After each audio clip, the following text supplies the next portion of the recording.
my happy readers. It's Shed Time Stories with me, Issy. Are you ready to share a new story? I have chosen a wonderfully fun story to share. The title is After Dark at the Zoo. If you have this book at home, you can read along with me. The author, the person who has written this story, is Sian Phillips, and the book has been published by Austen Macaulay Publishers. Have you ever wondered what happens inside a zoo when it's all closed up for the night? Shall we read and find out? Herbert the hippo, Geoffrey the giraffe, and Ernie the elephant. At early hours of the morning, Herbert woke to find his enclosure unlocked. He asked himself, had the zookeepers forgotten to lock up?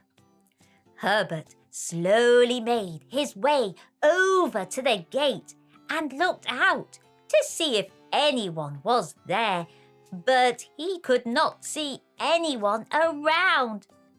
Then Herbert started to think about having an adventure. So Herbert left his enclosure, walking around the zoo quietly, not to wake the other animals as they slept. He came across the cafe.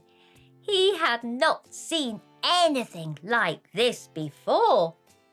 On a counter was a peanut butter sandwich.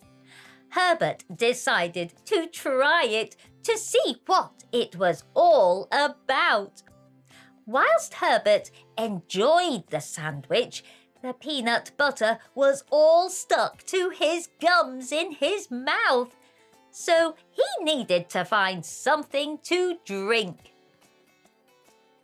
Once satisfied, Herbert left the cafe to explore the zoo. Herbert was looking around to see if any other animals were awake. Walking around, he came to what looked like a tall box. When he got up close, he could see pictures on the side and a seat inside. Herbert went in.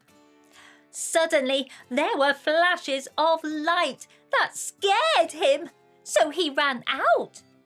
When out of the machine, he could see printed images, which Herbert realized were photos. So back in, Herbert went smiling and pulling faces at the screen. Herbert soon ran out of funny faces, so he decided to move on. As he walked around, he could see a giraffe standing tall, looking out and watching him. Herbert walked over to the pen, which was also open, and introduced himself. "My name is Herbert. What is yours?" Giraffe replied, "I'm Geoffrey." Herbert asked Geoffrey if he wanted to explore with him, and Geoffrey agreed. Off they went, walking around the zoo. Herbert asked, "Why do you have such a long neck?" Geoffrey replied, "It's so I can reach the best leaves on the top of the trees to eat." They turned the corner, and there was the children play park.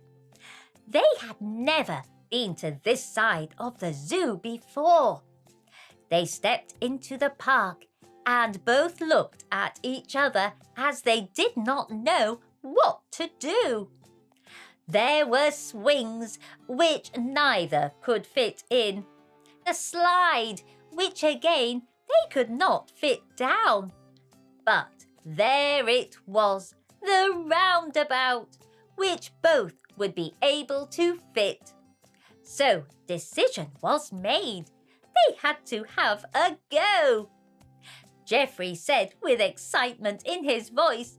"Get on! I will push and then hop on!" They both laughed together as it spun around. As it came to a stop, they jumped off, but felt dizzy from all the spinning. As they started to walk, they were swaying from side to side, trying to get the use of their legs back. Geoffrey turned to Herbert and said, "That was fun!" They continued to walk around the zoo.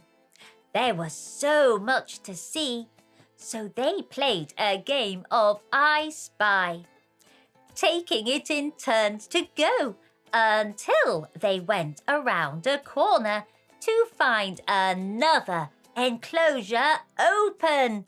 This time it was the elephants. They stood there looking in.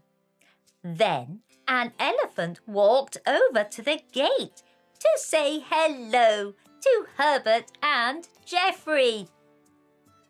Herbert asked the elephant, "What's your name?" He replied, "I'm Ernie." Geoffrey said, "Nice to meet you, Ernie. I am Geoffrey and this is Herbert. Would you like to join us?" "Where are you going?" asked Ernie. "We are exploring the zoo." Herbert, Geoffrey and Ernie set off on their walk once again. Herbert, being curious, said, "Ernie, why do you have such big ears?" Ernie replied, "It's so that I can keep myself cool." The trio came across the children's outdoor paddling pool.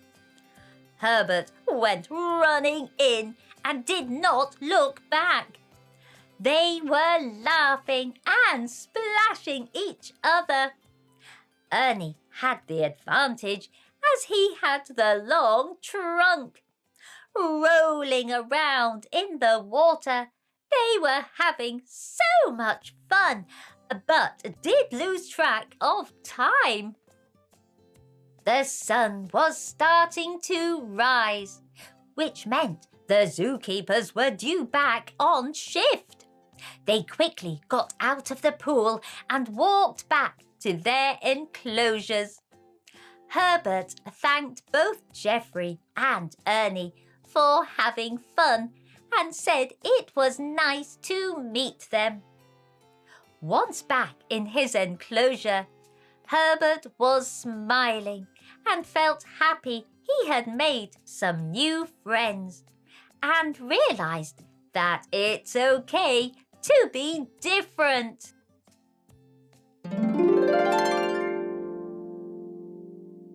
What a wonderfully fun story that was. Herbert, Geoffrey and Ernie most certainly had a great adventure. I hope you've enjoyed this Shed Time story, and if you want to, you can like, share, follow and subscribe to Shed Time Stories. Then you'll be ready for the next book we can share together. Bye-bye.